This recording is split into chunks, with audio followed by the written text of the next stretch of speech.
Komoditas perkebunan karet di Indonesia menjadi salah satu andalan bagi pendapatan nasional dan devisa negara Indonesia. Perlu sahabat tahu, produksi karet di Indonesia menempati produsen karet terbesar kedua di dunia setelah Thailand, yang berkontribusi sebesar 23,44% atau rata-rata sebesar 3,37 juta ton. Walau begitu, selain sentuhan modern dan penelitian berkelanjutannya, produsen pertanian perkebunan karet masih didominasi 80% dengan pemasaran komoditi karet tradisional, yang ditandai dengan panjangnya rantai pemasaran yang menyebabkan rendahnya harga yang diterima oleh petani. Di sisi lain, rendahnya harga karet yang diterima petani menyebabkan petani kurang termotivasi untuk menghasilkan karet mentah yang berkualitas. Tambah lagi tengkulak yang membeli harga yang sama antara kualitas baik dan jelek, membuat petani lebih enggan mengikuti kualitas SNI. Kualitas karet mentah sendiri ditentukan oleh jumlah kontaminan yang ada dan juga kandungan air pada bokar. Pada kali ini, rekayasa teknologi akan mengajak kalian melihat proses perkebunan karet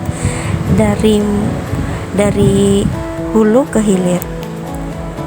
Tanaman karet adalah tanaman daerah tropis. Daerah yang cocok untuk tanaman karet adalah pada zona antara 15 Celcius LS dan 15 Celcius LS. Bila ditanam di luar zona tersebut, sehingga memulai pertumbuhannya pun lebih lambat, sehingga memulai produksinya pun lebih lambat. Tanaman karet merupakan pohon yang tumbuh tinggi dan berbatang cukup besar. Tinggi pohon dewasa mencapai 15-25 meter. Batang tanaman biasanya tumbuh lurus dan memiliki percabangan yang tinggi di atas. Di beberapa kebun karet ada kecondongan arah tumbuh tanamannya agak miring ke arah udara. Batang tanaman ini mengandung getah yang dikenal latek. Memang tanaman karet tergolong mudah diusahakan, apalagi kondisi negara Indonesia yang beriklim tropis. Sangat cocok untuk tanaman yang berasal dari daratan Amerika tropis, sekitar Brazil.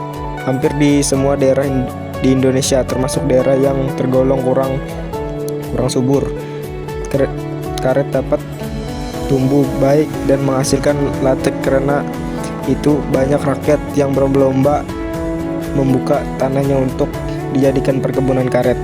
Sedangkan perkebunan karet dalam skala kecil pada umumnya dimiliki oleh rakyat. Tanaman karet adalah tanaman tahunan yang dapat tumbuh sampai umur 30 tahun. Habis itu tanaman ini merupakan pohon dengan tinggi tanaman dapat mencapai 15-20 meter. Modal utama dalam penguasaan tanaman ini adalah batang setinggi 2,5 sampai 3 meter, di mana terdapat pembuluh latek. Oleh karena itu, fokus pengelolaan tanaman karet ini adalah bagian mengelola batang tanaman ini seefisien mungkin. Deskripsi untuk pengenalan tumbuhan karet memiliki sifat gugur daun sebagai respon tanaman terhadap kondisi lingkungan yang kurang menguntungkan atau kekurangan air atau kemarau. Pada saat ini, sebaiknya penggunaan stimulan dihindarkan. Daun ini akan tumbuh kembali pada awal musim hujan. Tanaman karet juga memiliki sistem perakaran yang ekstensif, penyebar cukup luas sehingga tanaman karet dapat tumbuh pada kondisi lahan yang kurang menguntungkan. Karet merupakan simbol dari ekonomi hijau dan praktik berkelanjutan karena memiliki potensi untuk mengganti bahan sintetis dan bahan bakar fosil. dan juga berkontribusi terhadap mitigasi perubahan iklim.